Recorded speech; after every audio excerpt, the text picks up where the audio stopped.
Warning. Our YouTube channel and its videos may contain scenes, language, and content that may not be appropriate for all audiences.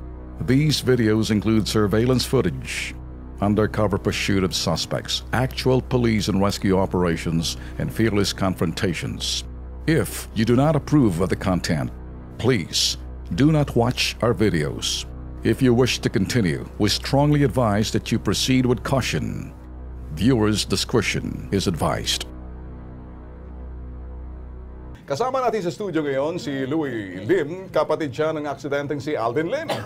May 6 ng maaksidente ang sinasakyang jeep ni Alvin habang papasok ng trabaho dahil sa aksidente na bali ang buto sa balikat ni Alvin. Dahilan upang hindi siya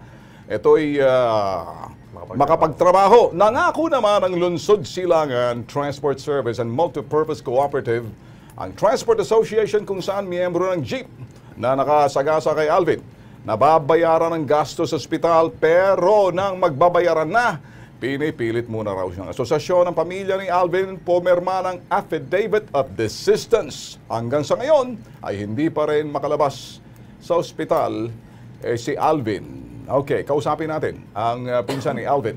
Okay? Magandang gabi sa iyo, Louie. Magandang gabi po, sir. Ano bang sinabi ng asosasyon ng kabangga nakasagasa dun sa pinsan mo kay Alvin? Mabayad o hindi? Sabi po kasi nila, pirmahan daw po muna namin affidavit of desistance na yan. Alright. Ang short word saying, quit claim yun. Kaya lang, kaliwaan yun eh. Andyan yung affidavit of desistance mo, nandyan na yung pera. Correct. Para nang sa ganun, pag pinarmahan ko yun, abutan. Yes, Hindi po pwede na ikaw pipirma agad ng affidavit of desistance. Kasi pag napirmahan mo na yan, abay, tatakbuhan ka na. Pero, sige, para ito'y maging patas tayo, Transport Service and Multipurpose Cooperative, andyan ho yung sa telepono General Manager si Arcadio Inso, Lungsod Silangan TSPMC. Magandang gabi, Mang Arcadio.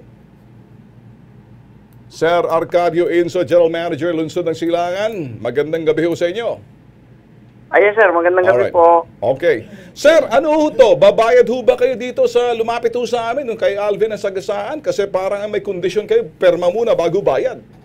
Ano ho? Kwento dito, parang baliktad ata. Kaliwaan, sabay ho yan. Piperma kayo, pero nandyan na yung sinasabing pambayad. Kasi pag naunang perma, pwede na kayong tumakbo, ipit na yung pobreng biktima. Sir, wala pa po kung niloko doon, sir. Lahat po doon. Hindi. Sandali, Alvin. Arcadio, makinig ka. Alam ko, hindi ka manloloko at matino kang tao. Ang katinoan ng isang tao ay katapatan sa pamamagitan ng prosesong susundin mo. Ito'y formula ng kilos pronto. Nang sa ganon, tabla, patas tayo. Pwede ba kung may babayaran kayo, kaliwaan sa ospital, sasagutin nyo, at para pumirma agad sila ng affidavit of desistance, hindi na magdidemanda kasi yung quit claim na yun, ibig sabihin, inayos nyo na. Ngayon pala ako nakakita na pipirma muna at saka nyo babayaran kasi pag napirmahan na yan, pwede ka nang tumakbo, gagamitin mo laban sa kanya, pumirma. Pero asan ang pera? Gusto mo mamagitan kami? Gusto mo lagyan namin ng camera? At pagkatapos, nandoon yung pera nyo, nandoon yung ospital, nababayaran nyo, kaliwaan, nakikita namin sa camera para walang malalamangan. Approve ka ba dyan? Opo. Okay, very good. Kailan natin gagawin yan? Kailan po, sir? Kailan po? Bukas po. Sabado. Sabado. Medyo Lunes mas maganda. Yan ang gusto ko. Sabi ko, sabi ko talaga magaling. Ikaw ayaw mamaniwala eh. Sabi mo si Mang Arcadio, Dorobo, hindi ako naniniwala. Kayong dalawa, mali. Okay, Mang Arcadio, naniniwala ako sa iyo. Lunes na Lunes. Saan matatagpuan ang opisina mo?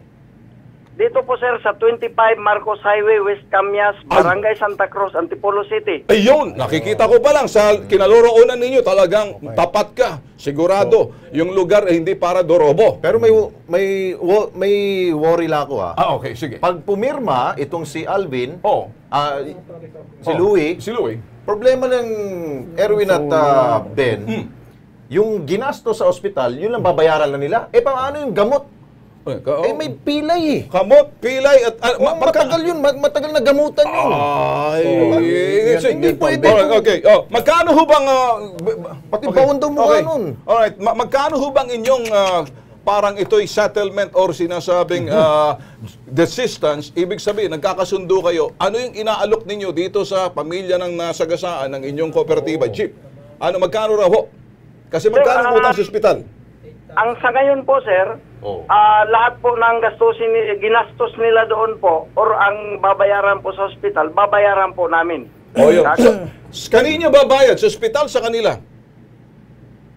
Sa hospital po, sir. Okay, sa ospital. Okay ba? Alright.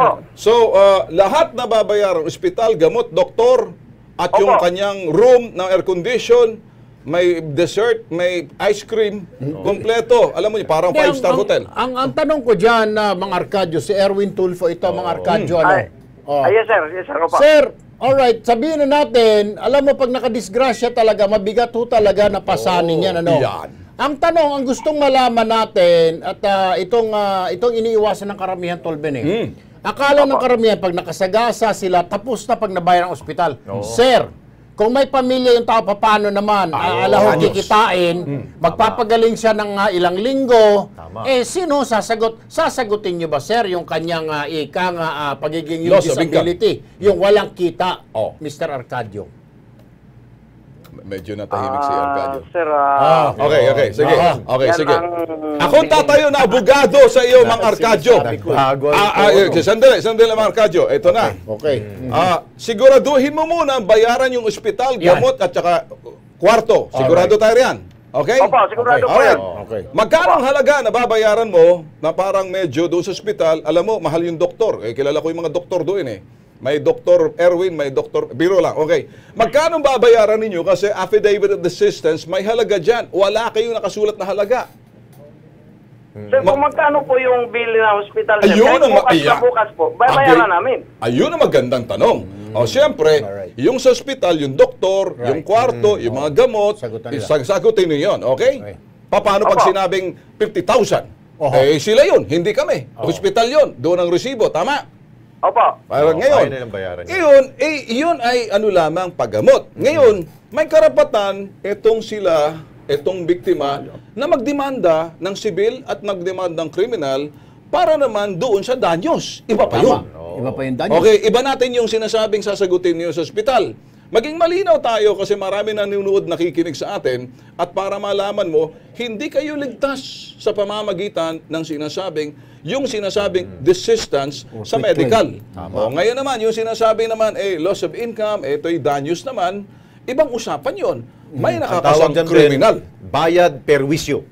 Yan, bayad perwisyo. May perwisyong ginawa kayo dito sa biktima. Pero alam ko magandang puso mo. Sigurado ako. At bayaran mo muna yung sinasabing ospital. Okay?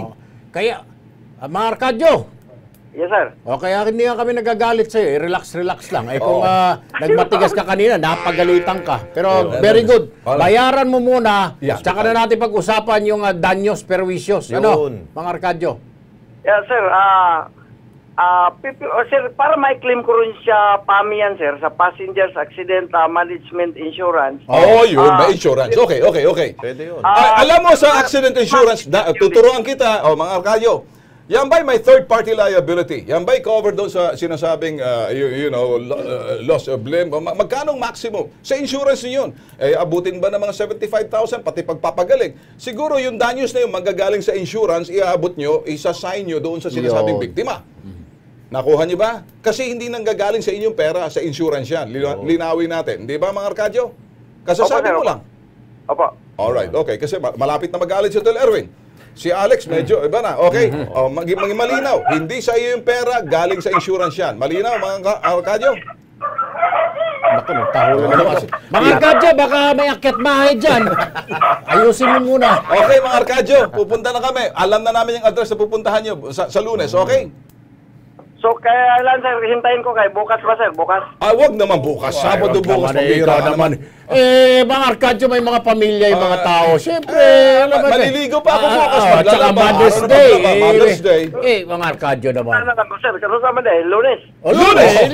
Lunes! Nagpapasiklab lang si Mga Arcadio sa inyo. Okay, Mga Arcadio. Sige, waton mo, sir. Hintayin ko kayo sa opisina para magkausap-usap tayo. Basta bayaran mo na yung hospital. Ayos na. Mga Arcadio, dahil sa iyong kagandahang loob, dadalhan kita ng kape. Gusto Yeah. mo ng donut para medyo magandang usapan at medyo malamig. At Mang Arcadio, bibigyan ka rin ni Tolbe ng sample ng King's Herbal.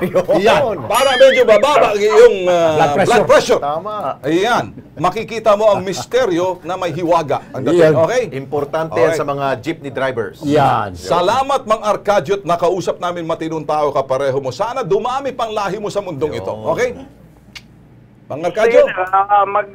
Hintayin ko kayo, sir, sa Lunes. Ay, magdadala ko ng 2 dosenang donut, Mang Arcadio. Tagamo sa bato, mamatay pa ang kapitbahay ng aso ng kapitbahay namin na ang pangalan ng asong ulul na yon, Sunny. Antayan, okay? Sa Lunes, ha? Opo, Okay? sir. Alright, Ayun, sige. thank you. Okay na. Okay na Louie, Okay po, sir. Basta po walang Sama ka, problema. ha? Apo, Okay. wala pong problema yun. sabi mo kay Alvin, pagaling Ako sagot Opo, ng kasi donut. yun Siya din sa iniintindi kape. niya sa ano niya, trabaho niya rin eh. Kasi buntis asawa niya. Okay, sige na. Okay na. Okay na. Apo, Eh, sir. labas muna natin sa ospital. Labas. Apo, sir. Okay, sige. Salamat po. Okay, dyan ka lang.